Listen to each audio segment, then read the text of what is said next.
Everyone, welcome back to my YouTube channel study in Bengali. তো তোমাদের railway group D পরীক্ষার তো exam date announce হয়ে গেছে। তোমরা আশা করি প্রত্যেকেই খবরটা পেয়েছো যে 3rd অগস্ট থেকে কিন্তু তোমাদের পরীক্ষা শুরু হচ্ছে, একদম 21 আগস্ট পর্যন্ত চলবে। তো আগেরবারের পরীক্ষাকে মাথায় রেখে আমরা কিন্তু একটা জিনিস খেয়াল করেছিলাম, সেখানে কিন্তু জেনারেল অ্যাওয়ারনেসের নামেই ছিল। সেখানে কিন্তু জেনারেল অ্যাওয়ারনেসের নামে 20টার ভেতরে 20টাই কিন্তু কারেন্ট অ্যাফেয়ার্সের কোশ্চেনই বেশিরভাগ শিফটে আসতে দেখা গেছে। তাই কারেন্ট অ্যাফেয়ার্স কিন্তু খুব গুরুত্বপূর্ণ একটা টপিক হয়ে যাচ্ছে তোমাদের রেলের গ্রুপ ডি পরীক্ষার জন্য। সেটাকে মাথায় রেখেই কিন্তু আমাদের এই সিরিজটা লঞ্চ করা হয়েছে। তাহলে চলো দেরি না করে শুরু করি। দেখো আজকের প্রথম প্রশ্ন কি বলেছে। আজকে আমরা আবার কারেন্ট অ্যাফেয়ার্সের গুরুত্বপূর্ণ প্রশ্ন নিয়ে আলোচনা করব। দেখো প্রথম প্রশ্ন কি বলেছে, 2026 সালের মার্চ মাসে ভারত কোন দেশের সাথে $2.6 বিলিয়ন একটি ঐতিহাসিক ইউরেনিয়াম সরবরাহ বা ইউরেনিয়াম সাপ্লাই এগ্রিমেন্ট চুক্তি স্বাক্ষর করেছে। দেখো বর্তমানে কিন্তু পরীক্ষায় এই রকমের কোশ্চেন, এই সমস্ত ডিলিংয়ের কোশ্চেনগুলো বেশিরভাগ আসতে দেখা যাচ্ছে। রেলের পরীক্ষাগুলো যদি তোমরা ফলো করো তাহলে কিন্তু তোমরা দেখবে এই রকমের কোশ্চেন আসার টেন্ডেন্সি কিন্তু অনেক বেশি। তো আমাদের এই প্রশ্নের সঠিক অ্যান্সার কী হয়ে যাবে, কোন দেশের সাথে $2.6 বিলিয়ন একটা ঐতিহাসিক ইউরেনিয়াম সরবরাহ চুক্তি করা হয়েছে। তো সঠিক অ্যান্সার কিন্তু হয়ে যাবে কানাডা। পরবর্তী প্রশ্ন দেখব কি বলেছে আজকে 2 নম্বর প্রশ্ন, উত্তরাখণ্ডের পর ভারতের দ্বিতীয় রাজ্য হিসেবে সম্প্রতি কোন রাজ্য তাদের অফিসিয়ালি ইউনিফর্ম সিভিল কোড বা ইউসিসি বিল পাস করেছে। তো বর্তমানে কিন্তু এই ইউসিসি যে বিলটা আছে, ইউসিসি বিলটা কিন্তু খুবই গুরুত্বপূর্ণ একটা বিল হয়ে যাচ্ছে, যেটা কিন্তু আমাদের ভারতীয় সংবিধানের আর্টিকেল যে 44 সেখানে এর উল্লেখ করা আছে। এবার এই যে ইউসিসি বিল আছে, এই ইউসিসি বিল কিন্তু সবার প্রথম উত্তরাখণ্ডে এটা লাগু হয়েছিল। মনে রাখবে যে স্বাধীনতার পর থেকে কিন্তু গোয়াতে এটা অনেক আগে থেকে লাগু আছে, কিন্তু এর জন্য কিন্তু কোনো রকম বিল পাস করা লাগেনি। গোয়াতে এটা অটোমেটিক্যালি লাগু আছে, কিন্তু বিল পাস করে প্রথম কিন্তু লাগু হয়েছে উত্তরাখণ্ডে। সেই কারণের জন্য কিন্তু উত্তরাখণ্ডকে এটাকে প্রথম রাজ্য হিসেবে ধরা হয় যেটা ইউসিসি পাস করেছে। এবং উত্তরাখণ্ডের পরে কিন্তু গুজরাট দ্বিতীয় রাজ্য হিসেবে এবং আসাম কিন্তু তৃতীয় রাজ্য হিসেবে বর্তমানে এটা কিন্তু লঞ্চ করেছে। ঠিক আছে, তো আমাদের সঠিক অ্যান্সার কিন্তু হয়ে যাবে দ্বিতীয় বা সেকেন্ড যদি বলে সেক্ষেত্রে কিন্তু গুজরাট সঠিক অ্যান্সার হয়ে যাবে। পরবর্তী প্রশ্ন দেখব কি বলেছে আজকে 3 নম্বর প্রশ্ন, যে সম্প্রতি 2026 সালের মার্চ মাসে কোন ক্রিকেট দল ইতিহাস তৈরি করে তাদের 67 বছরের ইতিহাসে প্রথমবার রঞ্জি ট্রফি জিতেছে। তো স্পোর্টস রিলেটেড যে সমস্ত কারেন্ট অ্যাফেয়ার্সগুলো হয় সেগুলো কিন্তু রেলের পরীক্ষার জন্য খুবই গুরুত্বপূর্ণ হয়ে যায়। তো 67 বছরের প্রথমবার তারা কিন্তু তাদের প্রথম রঞ্জি ট্রফি জিতেছে কোন দল। তো সঠিক অ্যান্সার কিন্তু হয়ে যাবে জম্মু এবং কাশ্মীর। ঠিক আছে, জম্মু এবং কাশ্মীর কিন্তু এই কাজটা করেছে। ঠিক আছে, একদম কিন্তু 67 বছরের প্রথমবার তারা রঞ্জি ট্রফি জিতেছে। আর রঞ্জি ট্রফি কিসের সাথে সম্পর্কযুক্ত, এখানে কিন্তু তোমরা দেখতেই পাচ্ছ রঞ্জি ট্রফি কিন্তু ক্রিকেট খেলার সাথে সম্পর্কযুক্ত। এটা কিন্তু একটা ডোমেস্টিক লিগ। ঠিক আছে, মনে থাকবে কি বললাম, এটা একটা ডোমেস্টিক লিগ। পরবর্তী প্রশ্ন দেখব কি বলেছে আজকে 4 নম্বর প্রশ্ন, 2026 সালে বিশ্ব বন্যপ্রাণী দিবসের মূল থিম কী ছিল। তো এই যে দিবসগুলো বর্তমানে কিন্তু এই দিবসগুলো আর জিজ্ঞাসা করা হয় না, দিবসগুলো রিলেটেড যে থিম আছে সেই থিম থেকে কিন্তু কোশ্চেন করা হয়। ঠিক আছে, তো দেখো আমাদের যে কোশ্চেন নাম্বার কত আছে, 4 নম্বর কোশ্চেন। এখানে ওয়ার্ল্ড যে বন্যপ্রাণী ডে আছে বা ওয়াইল্ড লাইফ ডে আছে সেটা সংক্রান্ত কিন্তু তার যে থিম সেটা কিন্তু জিজ্ঞাসা করেছে। তো এর থিমটা কী ছিল, recovering key species from for ecosystem restoration, তারপরে partnership for wildlife conservation, digital innovation in wildlife conservation, নাকি sustaining all life on earth. তো দেখো 2026 সালে যে ওয়ার্ল্ড ওয়াইল্ড লাইফ ডে হয়েছিল তার যে থিম ছিল সেটা কোনটা ছিল, সেটা কিন্তু ছিল option C, that is digital innovation in wildlife conservation. এটা কিন্তু 2026-এর থিম ছিল। আচ্ছা, এইবার এই যে ওয়ার্ল্ড ওয়াইল্ড লাইফ ডে আছে, ঠিক আছে, ওয়ার্ল্ড যে ওয়াইল্ড লাইফ ডে আছে এটা কবে পালন করা হয় বা প্রতি বছর কোন তারিখে এটাকে সেলিব্রেট করা হয় সেটা কিন্তু তোমরা আমাকে কমেন্টে জানাবে।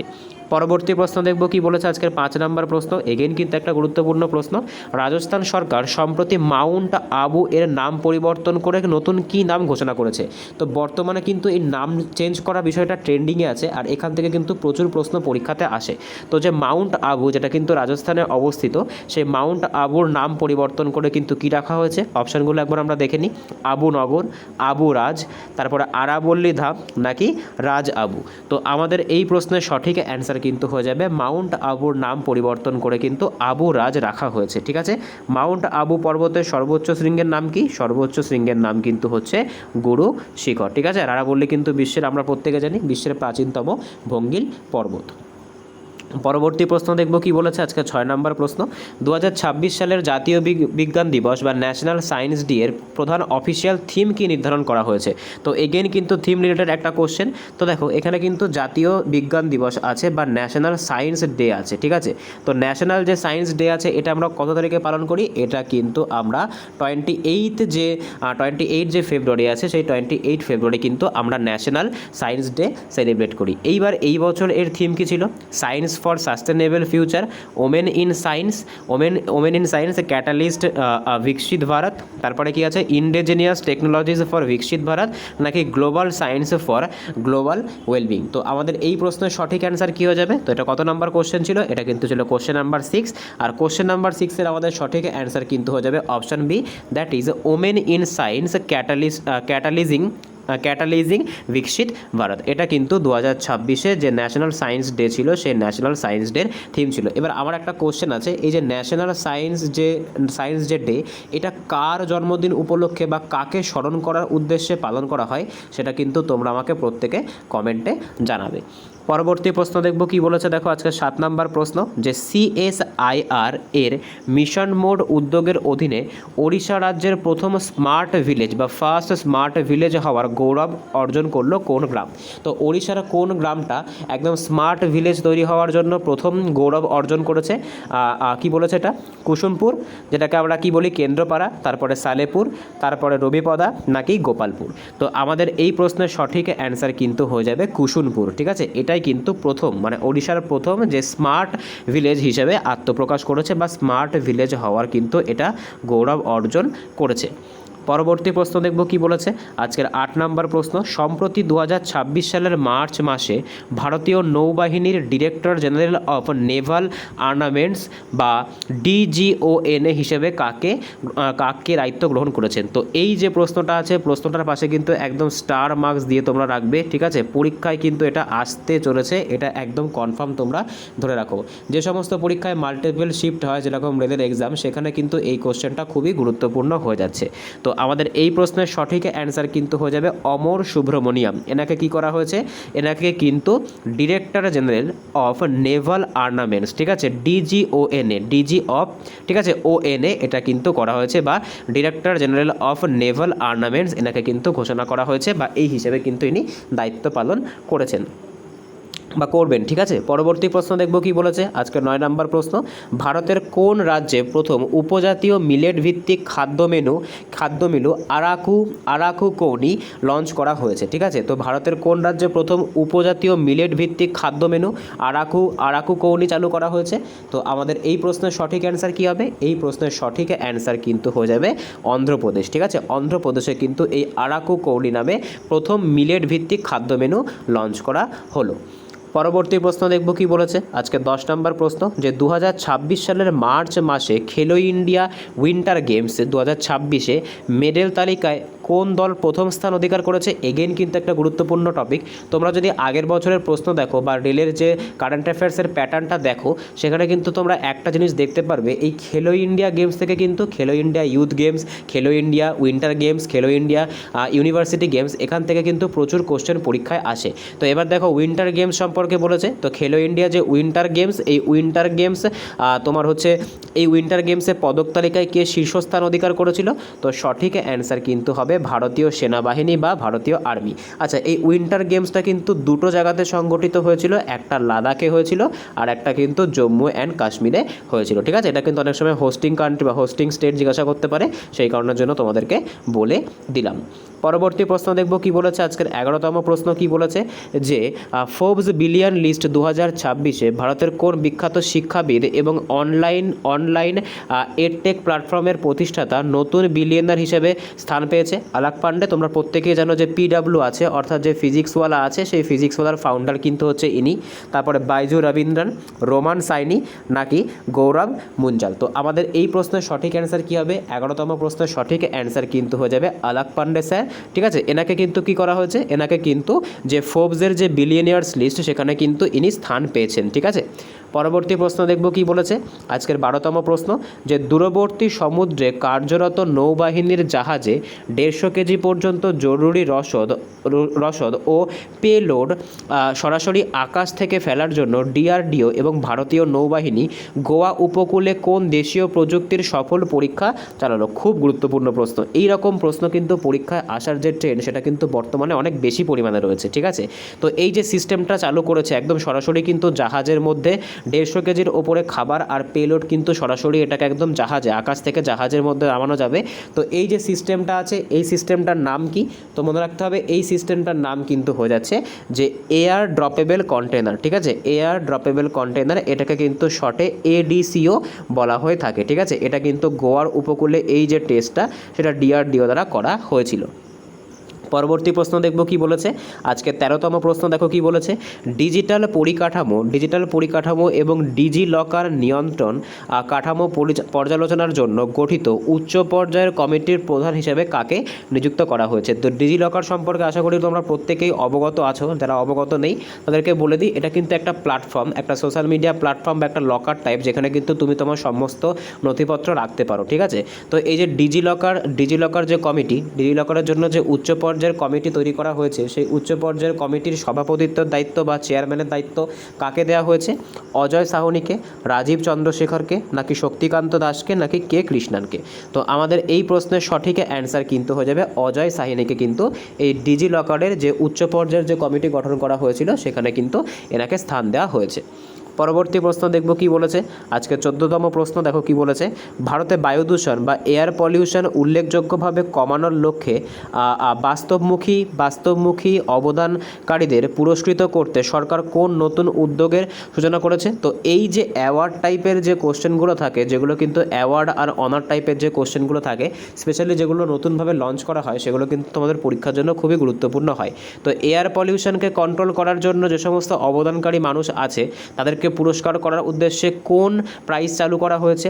Green prize, zero prize, clean air award, নাকি হচ্ছে নীল আকাশ মিশন? তো আমাদের এই প্রশ্নের সঠিক অ্যান্সার কিন্তু হয়ে যাবে জিরো প্রাইজ। এই যে সিস্টেম এটা কিন্তু লঞ্চ করা হলো। পরবর্তী প্রশ্ন দেখব কি বলেছে আজকের 15তম প্রশ্ন, ভারতের মোট বিদ্যুৎ উৎপাদন ক্ষমতা বা টোটাল পাওয়ার ক্যাপাসিটি মার্চ 2026-এর হিসাব অনুযায়ী কত গিগাওয়াট অতিক্রম করে এক নতুন মাইল ফলক ছুঁয়েছে? তো ভারতের যে টোটাল ইলেকট্রিসিটি পাওয়ার সেটা কত গিগাওয়াট পার করেছে, যেটা কিন্তু একটা ইতিহাস গড়েছে। তো দেখো কি বলেছে, 400 গিগাওয়াট, নাকি 500 গিগাওয়াট, নাকি 520 গিগাওয়াট, নাকি হচ্ছে 600 গিগাওয়াট, ঠিক আছে। তো আমাদের এই প্রশ্নের সঠিক অ্যান্সার কিন্তু হবে ভারতের বর্তমানের যে ইলেকট্রিক যে ক্যাপাসিটি সেটা কিন্তু 500 গিগাওয়াটকে ছাড়িয়ে গেছে। এটা কিন্তু একটা হিস্ট্রি ক্রিয়েট আমরা বলতে পারি।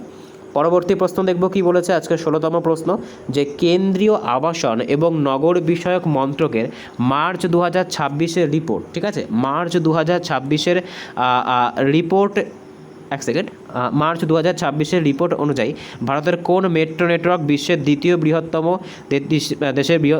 বৃহত্তম সক্রিয় মেট্রো নেটওয়ার্কে পরিণত হয়েছে? তো এটা কিন্তু তোমাদের পরীক্ষার নিরীক্ষে খুবই গুরুত্বপূর্ণ একটা কোশ্চেন, পাশে কিন্তু একদম স্টার মার্ক মেরে রাখবে। তো আমাদের এই প্রশ্নের সঠিক অ্যান্সার কিন্তু হয়ে যাবে দিল্লি মেট্রো, ঠিক আছে। দিল্লি মেট্রো কিন্তু এই স্থানটা দখল করেছে। পরবর্তী প্রশ্ন দেখব আমরা কি বলেছে। পরবর্তী প্রশ্ন আজকে 17তম প্রশ্ন, যে 2026 সালের 4 মার্চ ভারতের কততম জাতীয় নিরাপত্তা দিবস বা ন্যাশনাল সেফটি ডে পালিত হলো? দেখো বর্তমানে কিন্তু ন্যাশনাল সেফটি ডে এটা কবে সেটা তোমাদেরকে কোশ্চেন না দিয়ে কততম সেলিব্রেট করা হয়েছে এই রকমের কোশ্চেনের টেন্ডেন্সি কিন্তু বেড়েছে। তো ন্যাশনাল সেফটি ডে এটা কিন্তু ভারতে কততম পালন করা হলো? এটা কিন্তু 55তম ন্যাশনাল সেফটি ডে পালন করা হলো। এইবার তোমাদের জন্য একটা হোমওয়ার্ক থাকবে, প্রত্যেকেই কিন্তু অবশ্যই কমেন্টে জানাবে এই যে ন্যাশনাল যে সেফটি ডে এটা কত তারিখে পালন করা হয়, সেটা কিন্তু কত তারিখে প্রত্যেক বছর এটাকে সেলিব্রেট করা হয় সেটা কিন্তু তোমরা আমাকে কমেন্টে জানাবে। পরবর্তী প্রশ্ন দেখব কি বলেছে আজকের 18তম প্রশ্ন, যে ভারতের 93তম দাবা গ্র্যান্ড মাস্টার হওয়ার গৌরবকে অর্জন করেছে? তো বর্তমানে কিন্তু একদম আমরা বলতে পারি বর্তমানে কিন্তু এর পরেও অনেকগুলো হয়েছে, 94, তারপর 95, 96, 97, এগুলো কিন্তু প্রত্যেকটাই হয়ে গেছে। কিন্তু এটা যেহেতু তোমার হচ্ছে রেল যেহেতু তোমাদেরকে একটু প্রিভিয়াস জিজ্ঞাসা করে, কারেন্টও জিজ্ঞাসা করে, প্লাস একটুখানি প্রিভিয়াসও জিজ্ঞাসা জিজ্ঞাসা করে, একটু আগেরও জিজ্ঞাসা করে, সেক্ষেত্রে কিন্তু তোমাদেরকে এইগুলোও পড়ে রাখতে হবে। তো আমাদের এই প্রশ্নের সঠিক অ্যান্সার কিন্তু হয়ে যাবে আরব ড্যাংলা, 93rd নাম্বার, ইনি কিন্তু হচ্ছে গ্র্যান্ড মাস্টার। আর এনাকে ইনি কোনখান থেকে বিলং করেন, ইনি কিন্তু মহারাষ্ট্র থেকে বিলং করেন। 95 নাম্বার যে গ্র্যান্ড মাস্টার, ঠিক আছে, এই 95 নাম্বার গ্র্যান্ড মাস্টারটা কিন্তু তোমাদের পরীক্ষার জন্য খুবই গুরুত্বপূর্ণ, তার কারণ ইনি কিন্তু একজন বাঙালি আরণ্যক ঘোষ, তোমাদের কিন্তু স্টেট এক্সামে এটা আসতে পারে। পরবর্তী প্রশ্ন দেখব কি বলেছে। পরবর্তী প্রশ্ন আজকের 19তম প্রশ্ন, সুপ্রিম কোর্টের সাম্প্রতিক ঐতিহাসিক রায় অনুযায়ী কোন সুবিধাটি এখন থেকে দত্তক নেওয়া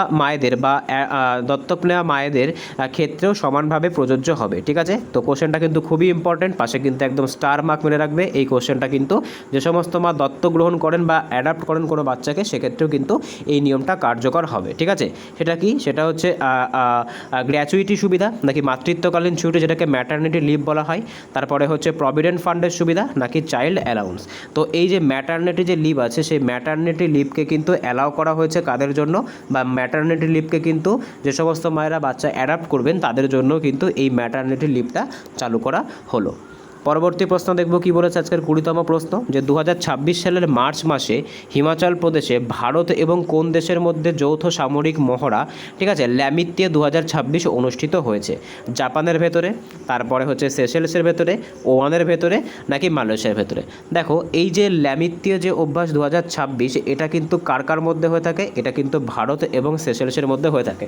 বর্তমানে কিন্তু তোমরা জানো যে পিএমকে, অর্থাৎ আমাদের যিনি প্রাইম মিনিস্টার আছেন নরেন্দ্র মোদীকে কিন্তু কয়েকদিন আগে সেশেলসের যে সর্বোচ্চ সম্মান, সেই সেশেলসের সর্বোচ্চ সম্মানও কিন্তু প্রদান করা হয়েছে, সেখান থেকেও কিন্তু তোমাদের পরীক্ষায় কোশ্চেন আসতে পারে। তো এই যে ল্যামিত্যে যে অভ্যাস, এটা কিন্তু ভারত এবং সেশেলসের মধ্যে অনুষ্ঠিত হয়। সেশেলসে কিন্তু আর একটা খুব গুরুত্বপূর্ণ একটা খবর আছে, 194 বছর বয়স্ক কিন্তু একটা জনাথন নামের কচ্ছপ পাওয়া গেছে, যেটা কিন্তু তোমার হচ্ছে পৃথিবীর সবথেকে এখনও পর্যন্ত পাওয়া যাওয়া সবথেকে বেশি বয়স্ক জীব, ঠিক আছে।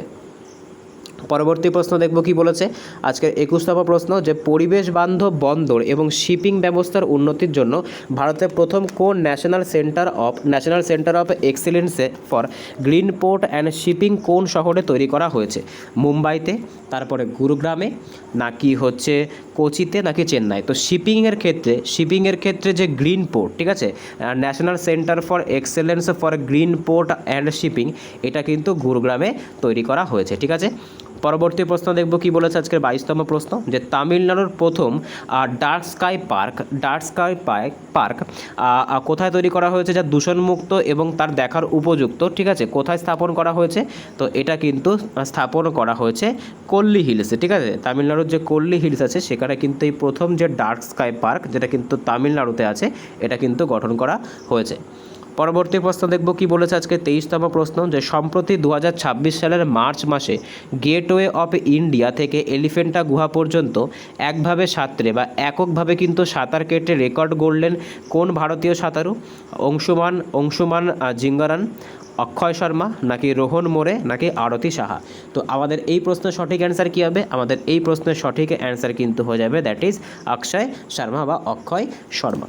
পরবর্তী প্রশ্ন দেখব কি বলেছে। পরবর্তী প্রশ্ন, যে 2026 সালের মার্চ মাসে ভারতের নবনিযুক্ত কেন্দ্রীয় ভিজিলেন্স কমিশনার, এগেইন কিন্তু একটা গুরুত্বপূর্ণ প্রশ্ন, পাশে একদম স্টার মার্ক দিয়ে রাখতে পারো। তো সিভিসি, যেটাকে সেন্ট্রাল ভিজিলেন্স কমিশনার বলা হয়, সেই হিসেবে নতুন কে পদটা গ্রহণ করেছে? প্রবীণ কুমার শ্রীবাস্তব, অতনু কুমার দাস, সঞ্জয় মিশ্র, নাকি আলাক বার্মা। তো আমাদের এই প্রশ্নের সঠিক অ্যান্সার কিন্তু হয়ে যাবে অতনু কুমার দাস। পরবর্তী প্রশ্ন দেখব কি বলেছে। পরবর্তী প্রশ্ন আজকের 25তম প্রশ্ন, যে গেইল লিমিটেড, ঠিক আছে, গেইল লিমিটেডের নতুন চেয়ারম্যান এবং ম্যানেজিং ডিরেক্টর বা সিএমডি হিসেবে সম্প্রতি কে দায়িত্ব গ্রহণ করেছে? তো এই সমস্ত প্রাইভেট যে কোম্পানিগুলো হয়ে থাকে, সেই প্রাইভেট কোম্পানিগুলোর যে এমডি সিইও, সেখান থেকেও কিন্তু পরীক্ষায় প্রশ্ন আসতে দেখা গেছে। তো আমাদের এই প্রশ্নের সঠিক অ্যান্সার কী হবে? এই প্রশ্নের সঠিক অ্যান্সার কিন্তু হয়ে যাবে দীপক গুপ্তা।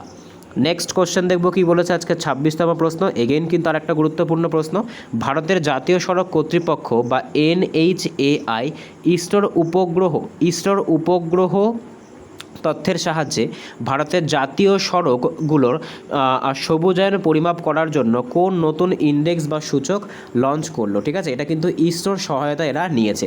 তো কি বলেছে? Green highway index, national highways green cover index, তারপরে হচ্ছে ইকো রোড ইন্ডেক্স, নাকি ভারত গ্রিন ট্র্যাকার।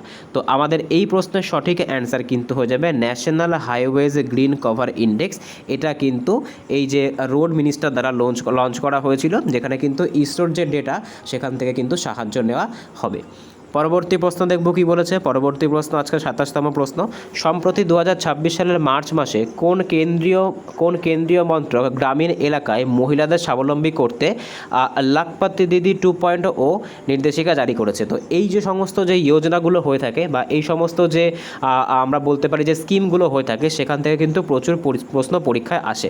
তো লাখপতি দিদি 2.0 এটা কিসের সাথে সম্পর্কযুক্ত? মহিলা এবং শিশু বিকাশ মন্ত্রক, গ্রামীণ উন্নয়ন মন্ত্রক, উপজাতি বিষয়ক মন্ত্রক, নাকি অর্থ মন্ত্রক? তো এই যে স্কিমটা আছে এটা কিন্তু গ্রামীণ উন্নয়ন মন্ত্রক বা মিনিস্ট্রি অফ রুরাল ডেভেলপমেন্ট এইটা দ্বারা লঞ্চ করা হয়েছে।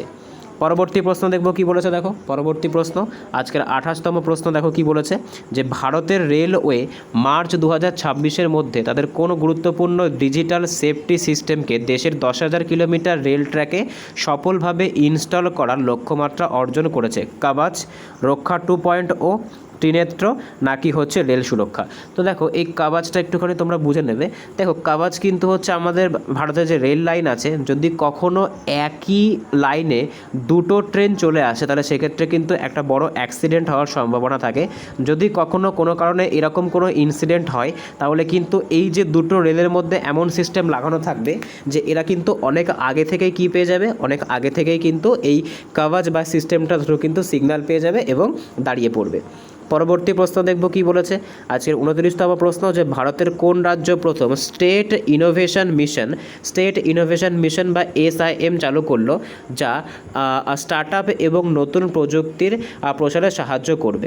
আসাম, ত্রিপুরা, মণিপুর, নাকি মেঘালয়? তো আমাদের এই প্রশ্নের সঠিক অ্যান্সার কী হবে? দেখো নর্থ ইস্টের যে সমস্ত স্টেটগুলো হয় তারা কিন্তু এই সমস্ত কাজে খুবই এগিয়ে থাকে, আর এই কোশ্চেনটা কিন্তু খুবই ইম্পর্টেন্ট। এগেইন কিন্তু পাশে স্টার মার্ক দিয়ে রাখবে।